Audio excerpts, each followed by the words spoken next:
بسم اللہ الرحمن الرحیم. السلام علیکم اسٹوڈینٹس، کیسے ہیں آپ سب لوگ؟ نیا سیمسٹر سٹارٹ ہوا ہے، تو نئے سیمسٹر میں نا تو بہت سارے ایسے بھی اسٹوڈنٹس ہوتے ہیں جو بہت جلدی اپنی اسٹڈی سٹارٹ کر دیتے ہیں، بہت پہلے دن سے کہ وہ اپنی اسٹڈی سٹارٹ کر دیتے ہیں، اور کچھ ایسے اسٹوڈنٹس ہوتے ہیں جو پیپرس کا ویٹ کرتے ہیں کہ ہم لوگ پیپرس میں پڑھ لیں گے.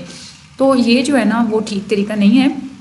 آپ لوگوں کا جیسے ہی سیمسٹر سٹارٹ ہوتا ہے تو آپ یوں کر کریں نا کہ آپ ایسا ایک ٹائم ٹیبل بنا لیں کہ روز کا آپ لوگ ایک سبجیکٹ پڑھا کریں.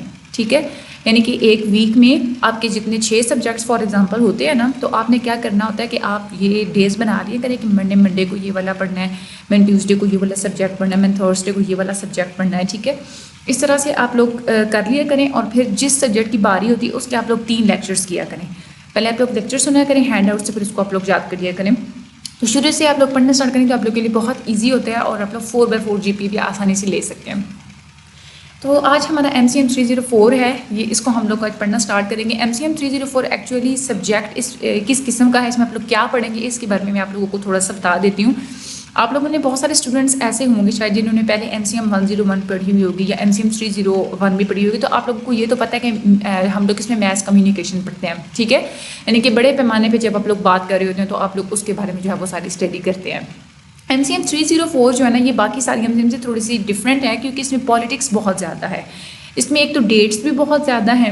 ٹھیک ہے، پاک اسٹڈیز کی طرح اس میں ڈیٹس بہت زیادہ ہیں. وہ میں جیسے جیسے لیکچرز آتے جائیں گے میں آپ لوگوں کو بتاتی جاؤں گی کہ آپ لوگوں نے کون کون سی ڈیٹس کرنی ہے، کون کون سی آپ لوگوں نے اسکپ کرنی ہے، کون کون سی امپورٹنٹ ہے، کون کون سی آپ لوگوں کے MCQs میں آتی ہیں، اور آپ لوگوں نے کیسے اس کو اٹیمپٹ کرنا ہے. ٹھیک ہے، اس کے علاوہ MCM 304 ایک تو یہ پالیٹکس والے گورنمنٹ کے ساتھ جو ہے نا وہ میس میڈیا کا بہت زیادہ ایک ریلیشن ہمیں دکھایا گیا کہ کس طرح سے گورنمنٹ کس طرح سے انفلوئنس کرتی ہوتی تھی میس میڈیا کو پہلے، اور اب شروع میں کیسے ہوتا تھا، مختلف کنٹریز میں اس کے کیا جو ہے وہ گورنمنٹ کے ساتھ کس طرح سے اس کو ٹیکل کیا جاتا ہے. تو وہ یہ ساری چیزیں ہم لوگ MCM 304 میں پڑھیں گے.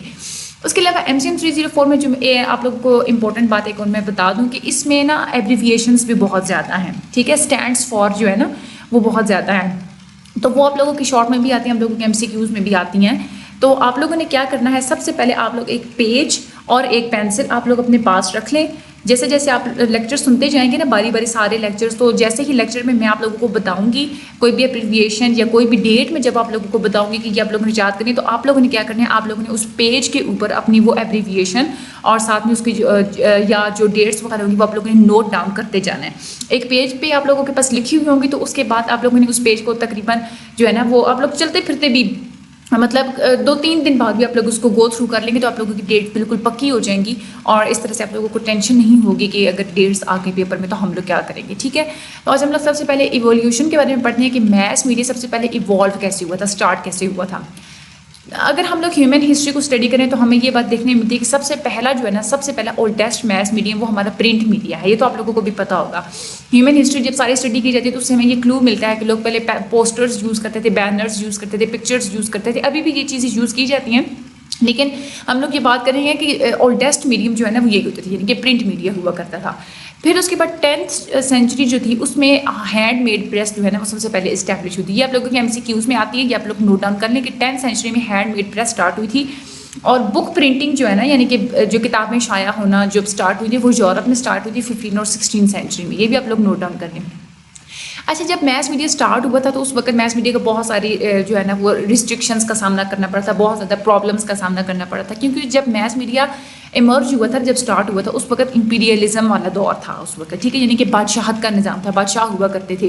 تو وہ بادشاہ کیا کرتے تھے کہ وہ جو یورپ میں جو چرچ ہوتے تھے نا اس کو ایسا اتھارٹی یوز کرتے تھے لوگوں تک اپنا میسج پہنچانے کے لیے، کیونکہ اس وقت صرف چرچ ہی ایسا پلیٹ فارم ہوتا تھا جس کی بات جو ہے نا وہ لوگ بہت زیادہ مانتے تھے، اور ایزیلی گورنمنٹ بھی اس کو ایکسیس کر سکتی تھی چرچز کو، اور لوگوں کو بھی رسائی حاصل تھی چرچز تک.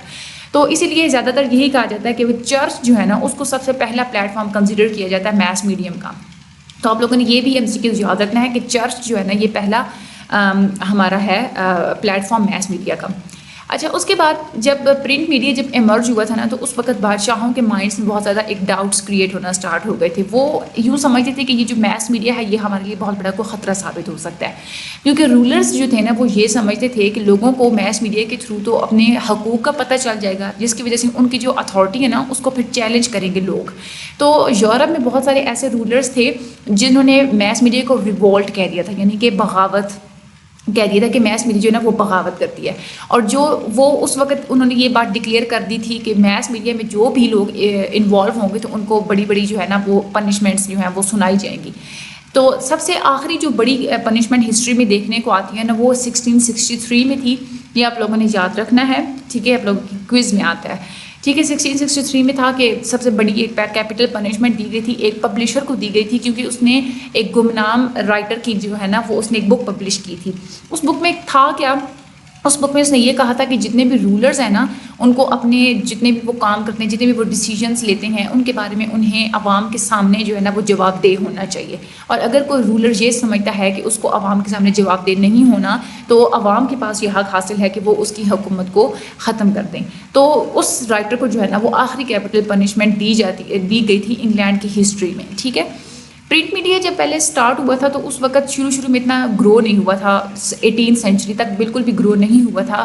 وجہ کیا تھی؟ وجہ تھی الٹریسی، یعنی کہ جہالت۔ یہ بہت ساری یعنی کہ ساری سوسائٹیز میں یہ ایک بہت بڑا مسئلہ تھا، کیونکہ زیادہ تر نیوز پیپرز جو ہوتے تھے نا وہ صرف ایلیٹ کلاس جو ہے نا وہ ریڈ آؤٹ کرتے، جو ہائی کلاس ہوتے تھے نا وہ ریڈ آؤٹ کرتے تھے، کیونکہ اس وقت پرابلم یہ ہوتا تھا کہ گورنمنٹ کی یہ رسپانسبلٹی نہیں ہوتی تھی کہ وہ عوام تک جو ہے نا وہ ایجوکیشن پہنچانے کے جو اقدامات ہیں وہ لیں۔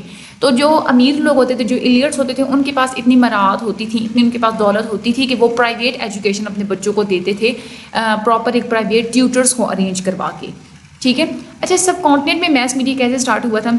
سب کانٹیننٹ میں سب سے پہلے جو نیوز پیپرس تھے وہ اسٹارٹ کیے تھے ایسٹ انڈیا کمپنی نے، اور وہ انگلش لینگویج میں اسٹارٹ کیے تھے انہوں نے، اور ظاہر سی بات ہے وہ انگلش لینگویج میں تھے تو وہ لوگ تو اس کو انڈرسٹینڈ نہیں کر سکتے تھے، تو ایسٹ انڈیا کمپنی کے جو امپلائیز تھے وہ اس نیوز پیپر کو ریڈ آؤٹ کرتے تھے۔ 1757 میں جب ایسٹ انڈیا کمپنی نے بنگال کو فتح کیا تھا، یہ آپ لوگوں کے کوئز میں آتا ہے، یہ بہت امپورٹنٹ ہے۔ جب بنگال کو فتح کیا تھا تو اس وقت کیا تھا کہ اس وقت 1,00,000 انسٹیٹیوشنز چل رہے تھے انڈیا میں، کچھ جو ہے وہ ہندوؤں کے جو پنڈت ہوتے ہیں وہ چلا رہے تھے، کچھ مسلمانوں کے جو علماء ہوتے ہیں وہ چلا رہے تھے۔ اس لیے اس وقت کیا ہوتا تھا کہ پیپرز کو جو ہے نا پبلش کرنا وہ صرف انگلش لینگویج میں ہی ہوتا تھا، تو اس کا مطلب یہ تھا کہ جو لوکل لیول کے جو ایجوکیٹڈ لوگ ہوتے ہیں جن کو صرف یہ اردو اور ہندی آتی ہوتی تھی ان کو مکمل طور پہ اگنور کیا جاتا تھا۔ بعد میں انگلش پیپر بامبے میں، کلکتہ میں اور مدراس میں بھی پبلش ہونا سٹارٹ ہوئے تھے، کیونکہ ایسٹ انڈیا کمپنی کے آفیسز تھے ان سارے سٹیز میں۔ یہ آپ لوگوں کے شارٹ میں بھی آتا ہے اور آپ لوگوں کے MCQs میں بھی آتا ہے کہ کون کون سی سٹیز میں ایسٹ انڈیا کے آفیسز تھے۔ تو اس وقت اس بات سے یہ ثابت ہوتا ہے کہ جو پہلے جو پیپرز جو شائع کیے جاتے تھے وہ صرف ایسٹ انڈیا کمپنی کے امپلائیز کے لیے ہی شائع کیے جاتے تھے، انڈیا کے جو لوکل پیپل ہوتے تھے ان کے لیے شائع نہیں کیے جاتے تھے۔ اس کے بعد 1822 میں پہلا اردو نیوز پیپر سٹارٹ ہوا تھا، جامع جہان نما، یہ بھی کوئز میں آتا ہے آپ کا۔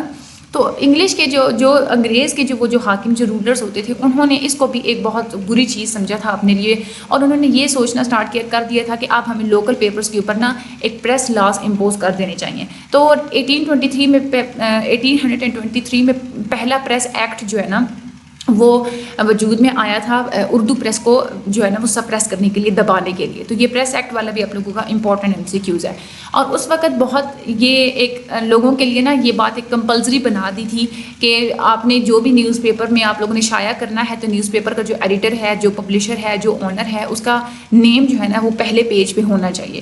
تو گورنمنٹ یہ کیوں کیا گیا تھا؟ اس لیے کیا گیا تھا تاکہ گورنمنٹ جو ہے نا وہ ریکگنائز کر سکے کہ نیوز پیپرز کے پیچھے کون سے لوگ ہیں، کون سے اتھارٹیز ہیں۔